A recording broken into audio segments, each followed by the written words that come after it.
તમારું સ્વાગત છે મારી યુટ્યુબ ચેનલમાં। આજે હું બાજરીના લોટના વડા બનાવું છું અને એની રેસીપી તમને સમજાવું છું।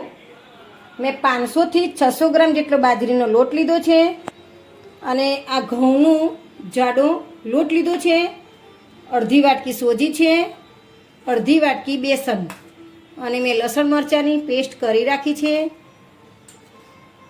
1 ચમચી અજમો, 1 ચમચી જેટલી ખાંડ લેવાની, કસ્તુરી મેથી લેવાની। હવે આપણે લોટ કેવી રીતે બાંધવાનો છે એ હું તમને બતાવું છું।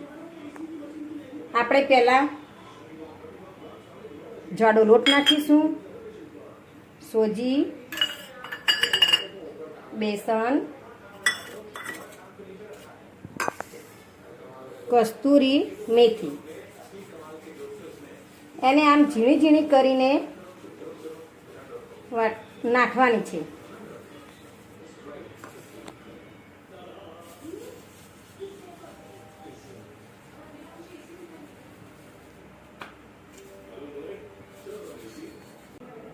લસણ મરચાંની પેસ્ટ,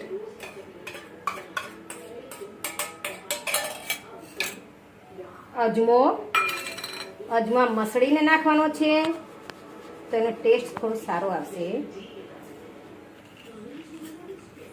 આ 1 ચમચી જેટલી ખાંડ નાખવાની છે।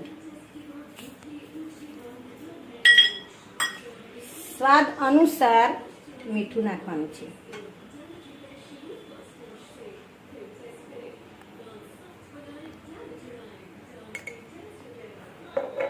અને આપણે આ લોટ છાશ વડે બાંધવાનો છે। હવે હું લાલ મરચું નાખીશ,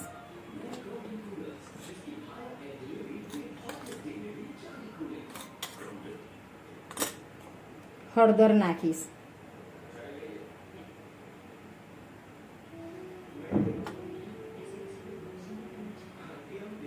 અડધી ચમચી હિંગ,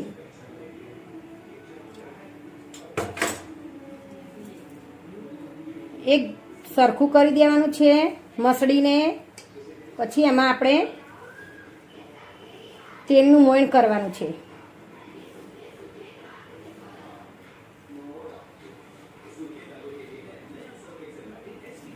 હવે હું તેલનું મોયણ નાખું છું।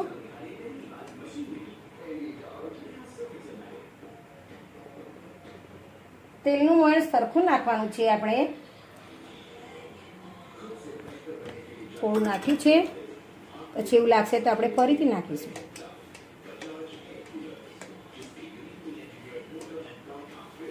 જરૂર પડશે તેલનું મોયણ નાખવાની।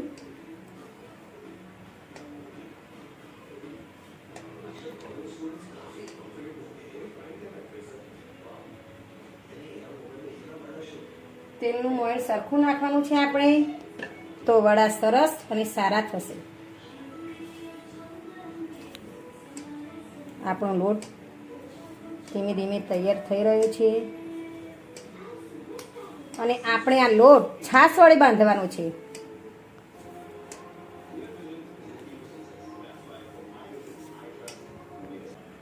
દેખો, આ રીતનો લોટ આપણે મોયણ નાખીને મુઠ્ઠી વાળા એવો કરવાનો છે।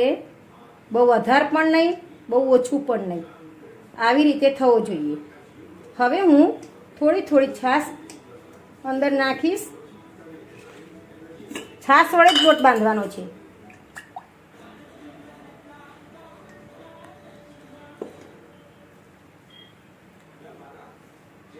દેખો, મસળવાનો છે।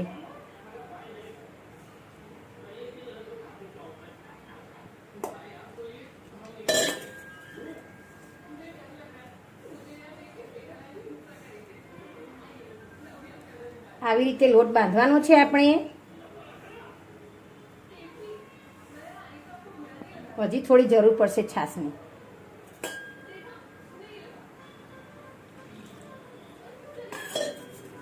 થોડી થોડી નાખીને જ કરવાની છે, બહુ વધારે પડતી પણ નહીં, નહીંતર એકદમ આપણો લોટ ઢીલો થઈ જશે।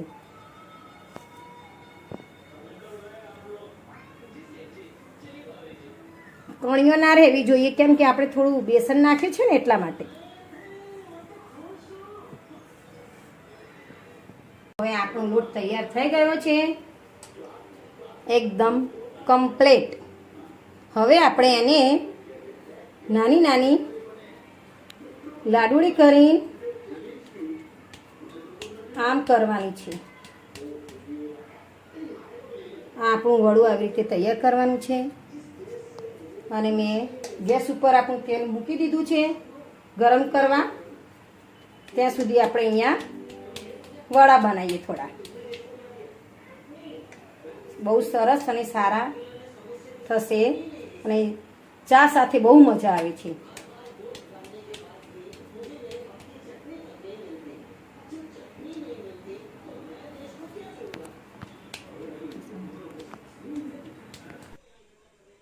દેખો આપણા વડા તૈયાર થઈ ગયા છે અને આપણું તેલ પણ આવી ગયું છે.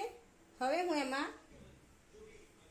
નાખીશ તળવા અને એકદમ સરસ રીતે તળવાના છે,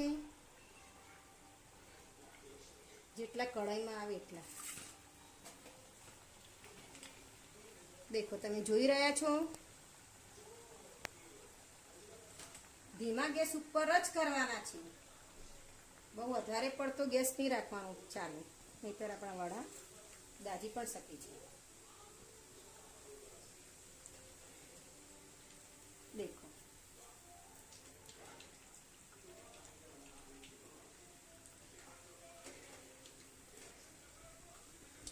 ધીમા તાપે આપણા વડા કરવાના છે અને એકદમ ધીમો ગેસ રાખવાનો છે. અને થોડા બ્રાઉન થાય પછી કાઢવાના, કાચાશ ના રહેવી જોઈએ અંદર, એટલે એને ધીમો જ ગેસ રાખવો પડે. દેખો આપણા વડા ફૂલી રહ્યા છે, તમે જોઈ શકો છો. ચા સાથે બહુ મસ્ત મજા આવશે ટેસ્ટી ખાવાની. તમે પણ બનાવજો મારી રેસીપી જોઈને, તમને પણ ગમશે.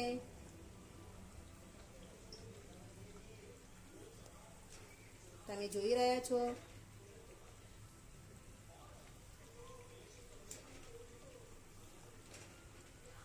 અત્યારે તો આપણે કસ્તુરી મેથી વાપરી છે, પણ લીલી મેથીનો પણ ઉપયોગ કરી શકો છો. અને મેં આમાં તલ નથી નાખ્યા. કદાચ કોઈને તલ સારા લાગતા હોય તો નાખી શકો છો.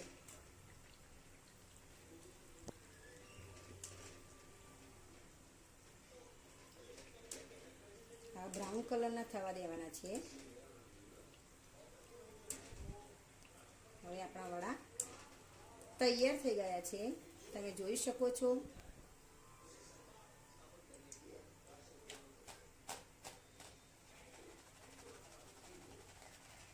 એમાં તેલ પણ બહુ નથી રહેતું. વડા તૈયાર થઈ ગયા છે, તમે જોઈ શકો છો કેટલા સરસ થયા છે, એકદમ બિસ્કિટ જેવા. તમે પણ આવા જ બનાવજો મારી રેસીપી જોઈને. ચા સાથે પણ ખવાય, ચટણી સાથે પણ ખવાય.